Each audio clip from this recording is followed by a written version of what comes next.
ዛሬ ከምንነጋገራቸው ጉዳዮቻችን መካከል የኢትዮጵያ አዲሱን ካርታ እንደዚሁ እናነሳለን። ከሰሞኑ መነጋገሪያ ጉዳይ ነበረ። ከዛ በተጨማሪ ደግሞ የቀነኒ አዱኛ አሟሟቱን በተመለከተ ወንድሟ በርካቶችን ልብ በነካ መንገድ የተለያዩ መረጃዎችን፣ የተለያዩ የፎቶ ማስረጃዎችን እና በቦታው የተገኘባቸውን ክስተቶች በዝርዝር ሰፋ ባለ ቪዲዮ ተናግሯል። ይህም እንግዲህ ከሰሞኑ መነጋገሪያ ነበረ። ከዛ በተጨማሪ ወደ ዓለማችን ደግሞ ስንዞር የቬንዙዌላንና የአሜሪካን ጉዳይ እናነሳለን። እንግዲህ የቬንዙዌላው ፕሬዝዳንት በአሜሪካ ቁጥጥር ስር ውሎ ከሀገሪቱ ከቤተ መንግስት ውስጥ እንግዲህ ከነሚስቱ አሜሪካ ይዛው ወደ ሀገሯ በመውሰድ እስር ቤት ውስጥ እንደከተተችው እንደሰማን እንደዚሁ ሁላችንም እናውቃለን። በዚያ ጉዳይ ላይ አዳዲስ የወጡ እንደዚሁም ደግሞ የተለያዩ ኮንስፓሬሲዎች የተለያዩ መንስኤ የተባሉ ጉዳዮች እንደዚሁ ትንታኔ ሲሰጥባቸው ነበረ። አሜሪካ ለምንድነው ይህንን ግለሰብ በእንደዚህ አይነት መልኩ በሌሊት ከነሚስቱ ወደ እስር ይዛው የሄደችው? ታይቶ ተሰምቶ በማይታወቅ ሁኔታ ይህ ነገር ለምን ተፈጠረ? ምክንያቱና መንስኤው ምንድነው የሚለውን ጉዳይ በርካቶች የተለያዩ መላምታዊ ሐሳብና ከፖለቲካዊ እንደዚሁም ደግሞ ከተለያዩ ሁኔታዎችና መረጃዎች አንፃር የራሳቸውን ትንታኔና እንደዚሁም ደግሞ አናሊሲስ እየሰጡ ይገኛሉ። እኛም እንግዲህ እጅጉን የሚያስገርም የሆነ የፖለቲካዊ እይታ የተለያዩ ትንታኔዎችን ወደ እናንተ የማደርስ ይሆናል ማለት ነው። እናንተ ብቻ ከኔ ጋር አብራችሁን ቆዩ።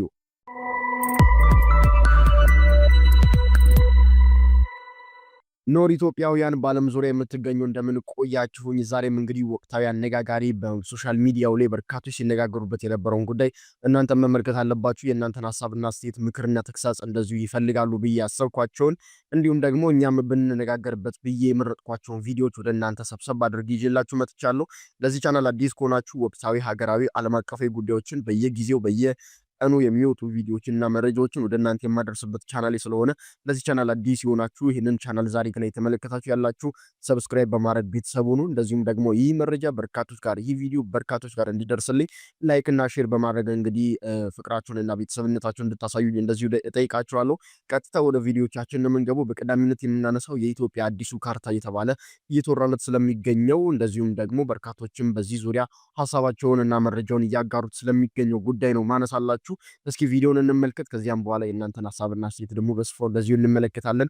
እኔም እንግዲህ ሐሳቤን ወደ እናንተ የማደርስ ይሆናል። አሰብን የሚያካትት የኢትዮጵያ ካርታ እንግዲህ በዛሬው ዕለት ዲስፕሌይ ተደርጎ ነበረ በምትመለከቷቸው የሚሊተሪ ኦፊሻሎቻችን በኩል ማለት ነውና በብላቴ የሚገኘው የወታደራዊ ማሰልጠኛ ተቋም ውስጥ የነበሩ ወታደሮች ሰልጥነው እንግዲህ በሚመረቁበት ሰዓት ላይ የምርቃት መርሃ ግብራቸው ላይ እንግዲህ ይህ ምስል የታየው ማለት ነው። ይህ ካርታ ለልዩ ዘመቻዎች እዝ ጠቅላይ መምሪያ እናመሰግናለን የሚል የተሰጠ እንደዚህ እዚህ ፖስተር ላይ ነው እንግዲህ ኢትዮጵያን ካርታ የምትመለከቱት። አሰብና የተወሰነ የኤርትራ ሪጅን ወደ ኢትዮጵያ በመቀላቀል የኤርትራ የቀይ ባህርን እዚህ ጋር አግኝታ ማለት ነው። አሚን ኢትዮጵያ የቀይ ባህር አክሰሷን አግኝታ የሚያሳይ ፎቶ ነው። መጀመሪያ ፌክ ነበር የመሰለኝ ከኢትዮጵያ ገቨርንመንት እንደዚህ አይነት ካርታዎች ወር ደግሞ አልተር የተደረጉ ከእንትኑ ውጪ መንግስት ከሚያውቃቸው ወር ደግሞ ዓለም ከሚያውቀው ካርታ ውጪ አልተር የተደረጉ ካርታዎች በኢትዮጵያ መንግስት በኩል ፑሽ ሲደረጉ እስካሁን ድረስ አልተመለከቱም ነበረ። ይህ የምትመለከቱት የመጀመሪያው ነው። ኦሪጂናሊቲውን አጠራጥሮ ነበር። ኦሪጂናሊቲውን ቼክ በማድረግበት ሰዓት ላይ ኦፊሻል የሆኑ የመከላከያ ፔጆች ወር ደግሞ የኢፌዴሪ መከላከያ የሚጠቀምባቸው የቴሌግራም ፔጆች ምናምን ፖስት አድርገውታል እና ኢትስ ኦፊሻል ኦርጋናይዝ የሚደረገው ዓለም የሚያውቀው ዩኤን የሚያውቀው የተሰራው ቦርደር ኢትዮጵያ ካርታ ኢትዮጵያ እንትን ይሄ አይደለም። ዲጂታሊ የተቀየረ ዲጂታሊ ሌላ እንትኖች የተሰጡት ካርታ ነው። ሀገራችን ኢትዮጵያ እንግዲህ የአሰብን ጉዳይ እያመረረችበት እንደሆነና እንደ ቀልድ እንደማታየው የሚያሳዩ የተለያዩ ነገሮች እየወጡ ያው እንደምታውቁት ከዚህ በፊት የኢትዮጵያ ሕዝብ አሰብን ለማስመለስ ይነሳ የሚል የተለያየ ጥሪ ተላልፎ ነበር። ዛሬ ደግሞ እንግዲህ የኢትዮጵያ መከላከያ ሰራዊት የኢትዮጵያን ካርታ ተረክቦ ነበር። ይህንን ካርታ ልዩ የሚያደርገው እንደነገርኳችሁ አሰብን ያካትታል። በኢትዮጵያ ውስጥ ዙም ስታደርጉት እንደዚህ ነው።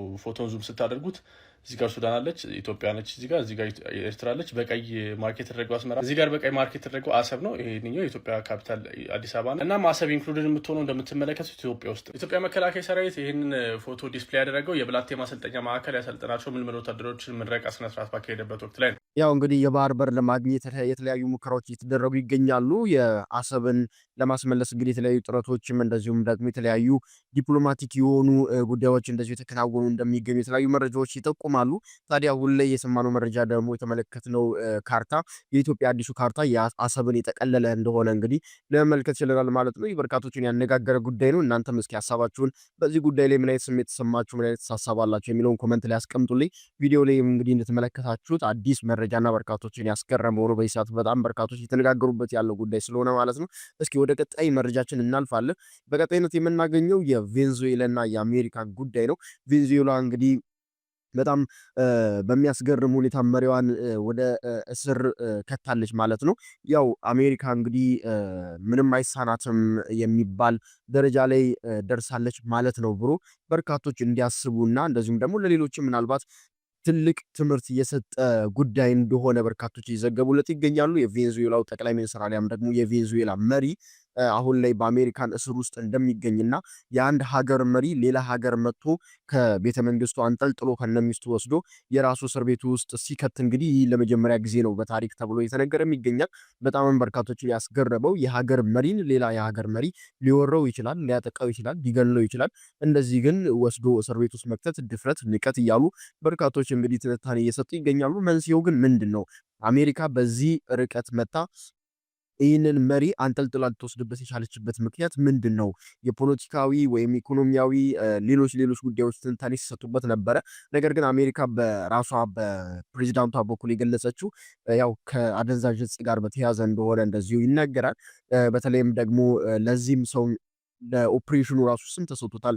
በሙቪዎች በፊልሞች ላይ የምናውቃቸው ክስተቶች አሁን ላይ በገሃዱ ዓለም እየተከናወኑም እየተመለከትን ነው። ለዚህም ግለሰብ እንግዲህ ድራግ ሎርድ ተብሎ እንግዲህ እየተጠራ ይገኛል።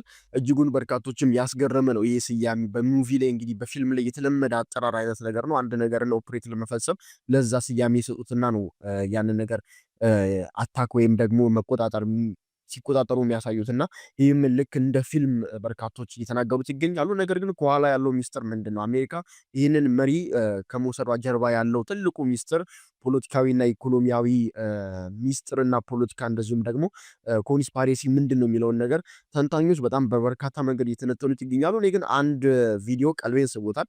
እጅጉን ስቶሪ ቴል ስታደርግ ወይም ደግሞ ታሪክን ስትናገር ትንታኔዎችንም እንደዚሁ የምታስቀምጥበት ፖይንትና አንግል እጅጉን የሚያስገርመኝ ነው። ቲክቶክ ላይ በቅርብ ጊዜያት ውስጥ ከመጡት ቲክቶከሮች መካከል አንዱ አድርገን ልንወስዳት እንችላለን። እስኪ እሱን ቪዲዮን የማስመለክታችሁ በእሷ እንዴት የአሜሪካንን ሀያልነት ለማስቀጠል በቬንዙዌላ ላይ የፈጸመችው ኦፕሬሽን ለሌሎቹ እንዴት መማሪያ እንደሚሆን እነ ቻይና እነ ሩሲያን እንዴት በጣም በተጠንቀቅ እንዲቆሙ እንደሚያደርጋቸው የሚያሳይ ክስተት እንደሆነ እንግዲህ በጣም በሚያስደንቅ ሁኔታ ተናግረዋል። ቪዲዮን ልጋብዛችሁ። በዚህ ሰዓት መነጋገሪያ የሆነው የቀነኒ አዱኛ ጉዳይ ነው።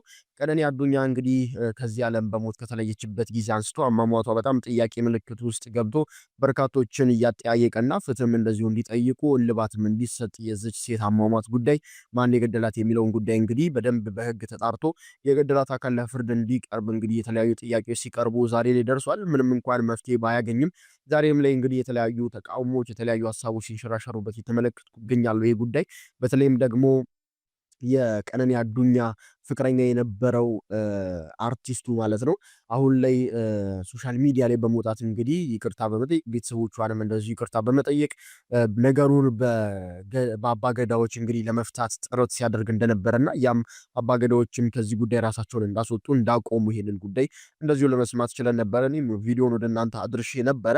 ይህ ጉዳይ ታዲያ እስካሁን ድረስ እልባት አላገኘም። እንግዲህ አንዱዓለም ጎሳ አርቲስት ይህንን ድርጊት አልፈጸምኩኝም ብሎ በፍርድ ቤትም ተከራክሮ እንደዚሁም ደግሞ አሁን ላይም ሶሻል ሚዲያ ላይ በመውጣት ይህን ነገር እንዳልፈጸመ እንደዚሁ ለህዝቡ እየተናገረ ይገኛል። ምንም እንኳን ሶሻል ሚዲያው ላይ እየደረሰው ያለው መረጃ ግን ወይም ደግሞ እየደረሰው ያለው ሀሳብ ይህንን ነገር ማን ነው ታዲያ የፈጸመው? አንተ ካልፈጸምክ፣ አንተ ፍቅረኛዋ ካልፈጸምክ ማን ነው የደበደባት? ማን ነው እንደዛ ያቆሰላት? ማን ነው እንደዛ ከፎቅ ላይ ገፍትሮ የጣላት ወይም ደግሞ ከፎቅ ላይ እንድትወድቅ ምክንያት የሆናት መንስኤን የሆናት ማን ነው የሚሉ ጥያቄዎች ተከታትለው እየቀረቡ ይገኛሉ። በዚህ ጉዳይ ላይ ታዲያ ወንድሟ የቀነኒ አዱኛ ወንድም እጅጉን በሚያሳዝን በርካቶችን ልብ በነካ የበርካቶችን ልብ በሰበረ መልኩ እንግዲህ ቪዲዮ ሰርቶ አጋርቷል። በተለይም ደግሞ ያወጣቸው መረጃዎች፣ ያወጣቸው ቪዲዮዎች፣ ያወጣቸው ፎቶዎች በርካቶች እንደ አዲስ ነገሩን እንዲወያዩበትና ነገሩ ዳግም አገርሽቶ በጣም ትኩረት ሊሰጠው እንደሚገባ የጫረ ጉዳይም ሆኗል። የሱን ቪዲዮና አንድ ተጨማሪ አከታትዬ መረጃዎችን አደረሳችኋለሁ። እሱን ልከታተል። ሊበን እባላለሁ። የቀነኒ አዱኛ ታናሽ ወንድሟ ነኝ። ትናንትና አንዱዓለም ብዙ ነገር ሲናገር ነበር እና እያንዳንዱ እኔ ስሜን ጠቅሶ ነበር። ሊበን ያውቃል ብሏል። እኔ የማውቃቸውን ነገሮች እኔ ብዙ ጊዜ እዛ ቤት ስለነበርኩኝ የማውቃቸውን ነገሮች እያንዳንዱን ነገሮች አሳያቸዋለሁ። መጀመሪያ ሁሉንም ፎቶዎች አስቀምጥላቸዋለሁ ከላይ። መጀመሪያ ማርች 8 2023 አንድ ላይ መኖር ጀምረዋል። እዚህ ጋር ሌላኛውም አርቲስት አለ አንድ ላይ ቤት እሱ ቤት ሆኖ ምናምን ሰንሻይን ያለው ማለት ነው። ከዛን ማርች 8 አንድ ላይ መኖር ጀምረው ማርች 19 ላይ ነው ልደት እያከበረች ነበር። የልደቷ ቀን ነው የመጀመሪያው የደበደባት ማለት ድብደባ አንዷለም ጎሳ ያደረገባት ቀን ላይ ማለት ነው። ይሄ ደግሞ የቪዲዮ ለቅቄው ነበረ የምታስታውሱ ከሆነ እዚህ አይኗ ጋር እንትን ያለው በጣም እንትን ብሎ የነበረው በልዞ የነበረው ፎቶን ስለማስቀምጠው ታዩታላችሁ። እዛ ላይ የነበረው ነው የመጀመሪያው እሱ አለ። ኢቨን ከሳምንታት በኋላ ራሱ ሪከቨር አግታ ምናምን የሚያሳዩ እንትኖች አሉ። ሁሉም ከጋላሪያው ላይ ያገኘሁት ስቲል አለ። ከዛ በኋላ ደግሞ የእንትኑ አለ የኦክቶበር 14 2023 የእጇን ተሰብራ የታሽጋለች። ይህም ከስልኳ ላይ ነው ያለው።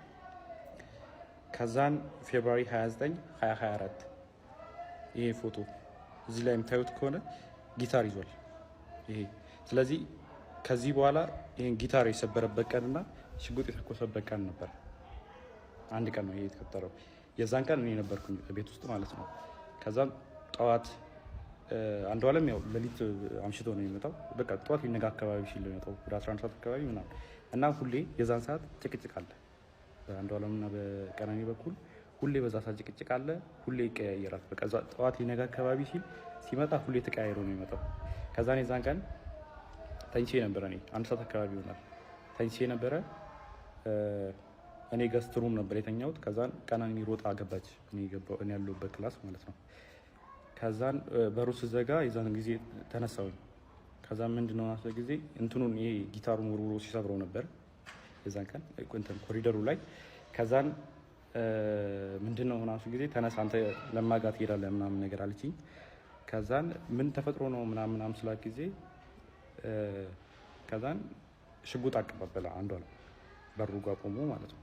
ከዛን እኔ ላናገረው ናስለ ጊዜ ከዛን አይሆንም ይመታሃል ምናምን ብላ እሷ አይተኩስም አንተ ተረጋጋ እኔ ያናግረዋለሁ እንዳትገባ በመሀል ብላ በሩን ከፍታ ወጣች። ከዛን ሽጉጡን ፊቷ ላይ ደቀነባት። ከዛን የሆነ ፎቶ አሳያት። ይህ ፎቶ አንቺ ነሽ አላት።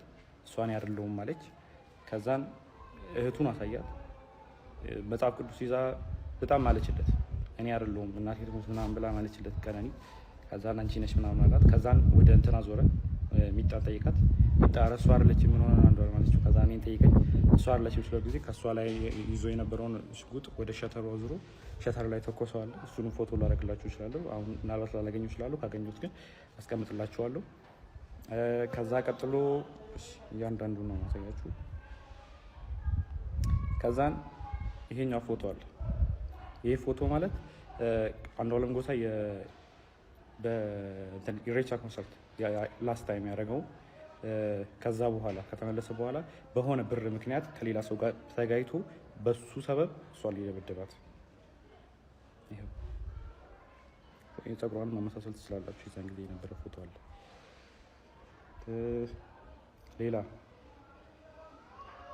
ሌላ ጃንዋሪ 27 2025 ይሄ ፎቶ አለ። ይሄ ደግሞ ከመሞታ 1 ወር ከ15 ቀን ወይ 1 ወር ከምናምን ነው የሚሆነው። ጃንዋሪ 27 ማለት እሷ ማርች 11 አካባቢ ነው። ስለዚህ በጣም 1 ወር ከ15 ቀን ማለት ይቻላል። የዚህን ቀንም እኔ እዛ ቤት ነበር። ማታ መብራት የለም ነበረ። ከዛን አንድ ላይ እየተጫወትን ነበረ። እሱ ነው አብሮን ነበረ። እህቱም ነበረች። አንድ ላይ የተጫወትን ነበረ። ከዛን 4 ሰዓት አካባቢ የሆነ የሚጠቃቀማቸው ነገሮች አሉት እሱ የራሱ የግል ሱሶች ምናምን ነገር አሉበት።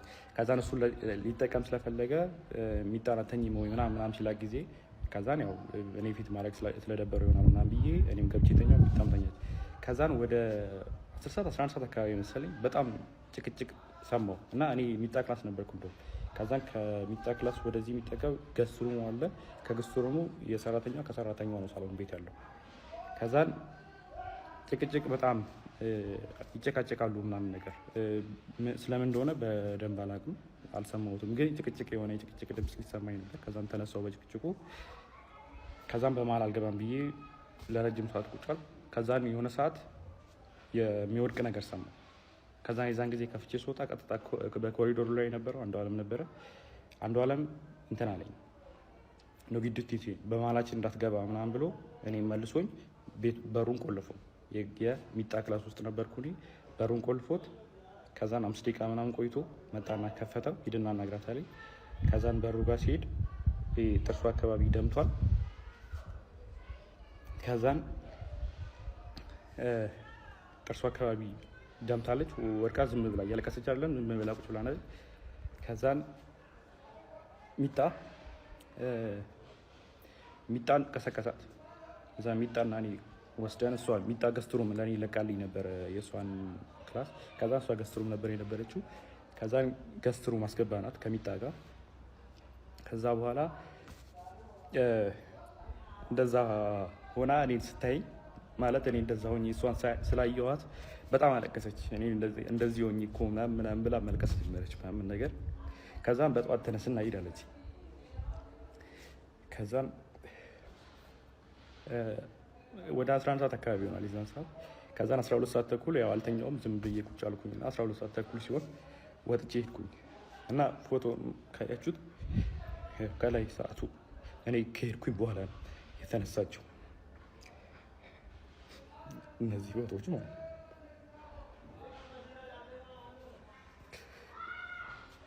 ሌላ ደግሞ ስለ እንትኑ ጉዳይ እሷ ከመሞቷ ከሳምንት በፊት የእንትን ምርመራ አግታ ነበር፣ የመካንነት ምርመራ ማለት ነው። ይሄ ያደረገችው ይኸው ፍራይዴ ማርች 7 አርብ ቀን ማለት ነው። እሷ የሞተችው ማክሰኞ ቀን መስለኝ እና ቀኑ አለ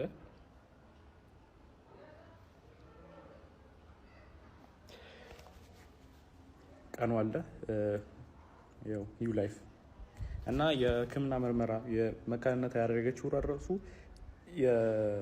ኦልሬዲ የአቃቢ ሕግ የተሰጠው ወረቀት ላይም ተጽፏል። በተደጋጋሚ ሆዷና ልቧ ላይ ተረግጣ ሐኪም ቤት ትመረመር ነበር እና ዶክተሮች ጠይቃት ሰውን የረገጠኝ ያለችው የሚል መልስ ሰጥታኛለች ብሏል። ይሄ ወረቀቱ ላይም ተጽፏል እንትን ላይም አለ። ለዛ ነው ይህን ምርመራ ያደረገችው ራሱ። ከዛን ይህ ምርመራ ደግሞ ሰኞ ቀን ማታ ሰምተውታል። እናትየዋ ራሷ ስትናገር ነበር። የአንዷለም እናት ምን ስትል ነበረ? ደውላልኝ እኔ እኮ መውለድ እችላለሁ አለችኝ። ከዛን እኔ እንደውም ለካስ ልጄ ነው ወይ አልኳት ብላ ራሷ የአንዷለም እናት ስትናገር ነበረ። ውድ ቤተሰቦች የዛሬ ቪዲዮቻችን እንደዚሁም ደግሞ በሶሻል ሚዲያው ላይ በርካቶች ሲነጋገሩበት እናንተ መመልከት አለባችሁ። እኔም ወደ እናንተ አምጥቼ እስኪ ትንሽ እናወራበት ብዬ ያሰብኳቸው ቪዲዮዎች እነኝን ይመስላሉ። በሌሎች አዳዲስ መረጃዎች እንደዚሁም ደግሞ ወቅታዊ አነጋጋሪ ክስተቶች ዳግም እስከመመለስ ድረስ ለዛሬው እዚህ ጋር አበቃለሁኝ። ለዚህ ቻናል አዲስ የሆናችሁ ቻናሌን ሰብስክራይብ ያደረጋችሁ እንደነዚህ አይነት አስቸኳይ እንደዚሁም ደግሞ እጅጉን ወሳኝ መረጃዎችና ቪዲዮዎች ወደ እናንተ ዘውትር እንዲደርሱ ቤተሰብ ሁኑን፣ ሰብስክራይብ አድርጉ። ቪዲዮ ደግሞ በርካቶች ጋር እንዲዳረስልኝ ላይክ እና ሼር እንደዚሁ አድርጉልኝ። በሌሎች አዳዲስ መረጃዎች ዳግም እስከምንገናኝና እስከምመለስ ድረስ ቸር ቆዩልኝ።